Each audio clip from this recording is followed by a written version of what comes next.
estime Jean-Charles Brizard, il est spécialiste des questions de terrorisme. Évidemment, c'est qu'on a essayé de redresser ce groupe d'État islamique qui va simplement depuis leurs années maintenant en Irak et ensuite en Syrie, et qu'aujourd'hui on décide de faire de Mossoul et de plusieurs autres groupes dans l'ouest, l'est en Irak. On décide soudainement que le Kurdistan constitue en quelque sorte une ligne rouge et on décide effectivement d'une aide humanitaire venue de Star Hospitalier qui, comme l'a repris le président américain, n'ont pas de prolongement militaire plus important, surtout pas terrestre. L'américain voit d'autres réalités de retrouver dans ce bourbier qui a constitué l'Irak pour eux. Donc on voit bien, si vous voulez, les stratégies sont celles d'un avertissement dressé à l'État islamique qui, encore une fois, il arrive bien tard et surtout il s'attaque en ligne de front. En revanche, on sait que le col vertébral de cette organisation se trouve en Irak et puis surtout de plus en plus en Syrie, où ce groupe est parvenu à rallier un pays à de djihadistes comme jamais dans l'histoire du djihad moderne, et ça c'est quelque chose tout à fait nouveau. C'est vrai que la réaction des staffs et travaille avec des catégories militaires par rapport à l'importance de l'expansion. Sur place, 130 conseillers militaires américains supplémentaires ont été envoyés à Erbil. Les États-Unis qui étudient le côté humanitaire dorénavant l'évacuation urgente des populations civiles. La Commission européenne a débloqué 5 millions d'euros d'aide. La France et l'Italie plaident pour une réunion ministérielle d'urgence dès lundi pour parler d'éventuelles livraisons d'armes aux Kurdes.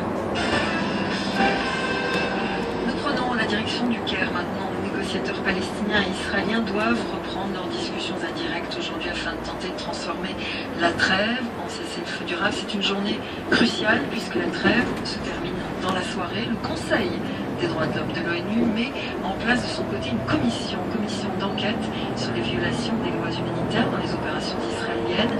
Si on s'en souvient, eh bien, une enquête similaire avait été lancée à la suite de l'opération Plan Durcien l'hiver 2008. Mais voilà, d'après des câbles diplomatiques américains révélés par Wikileaks, eh bien, les États-Unis auraient alors fait pression sur le patron de l'ONU pour le convaincre de ne pas donner suite à cette recommandation. Ban Ki-moon qui aurait cédé à New York. Les précisions de Frédéric Autran.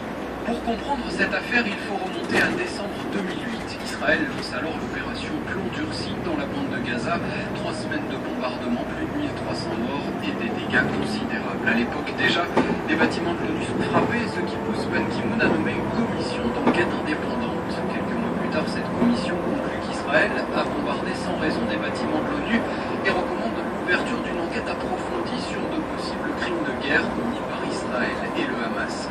Une proposition inacceptable pour Washington. En l'espace de 24 heures, l'ambassadrice américaine à l'ONU, Susan Rice, s'entretient alors à 4 reprises avec Ban Ki-moon pour le convaincre de ne pas donner suite à cette recommandation. Selon les câbles de Wikileaks, le patron de l'ONU, d'abord réticent, finit par céder et travaille même avec Israël pour rédiger une lettre dans laquelle il annonce au Conseil de sécurité sa décision de ne pas réclamer une enquête internationale. 5 ans plus tard, alors qu'Israël vient de mener une nouvelle opération sanglante à Gaza, les appels à une enquête internationale se font à nouveau entendre.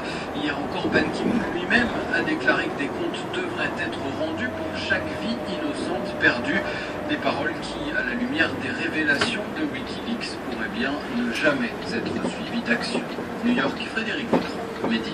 Nous restons dans cette région maintenant avec un mot d'Égypte. Le président Al-Sisi qui a rencontré son homologue russe hier à Sotchi, au bord de la mer Noire, Moscou et le Caire qui se sont mis d'accord afin de renforcer leur coopération dans le domaine militaire et technique, mais ils vont aussi renforcer leurs échanges de biens alimentaires.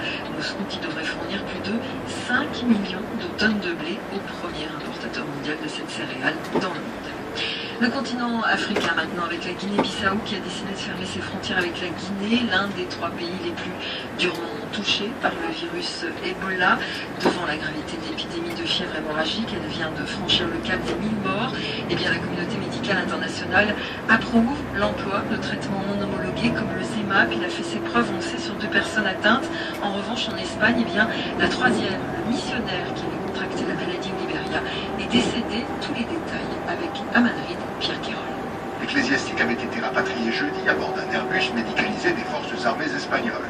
Dès son arrivée dans la capitale, il avait été admis dans une chambre totalement isolée de l'hôpital Carlos III, un établissement spécialisé dans les maladies tropicales, vidé de ses patients pour la circonstance. L'ecclésiastique était allongé sur un lit étanche, sous une bulle de plastique transparente, soigné par un personnel médical relevé toutes les 2 heures, muni de masques et de combinaisons spéciales.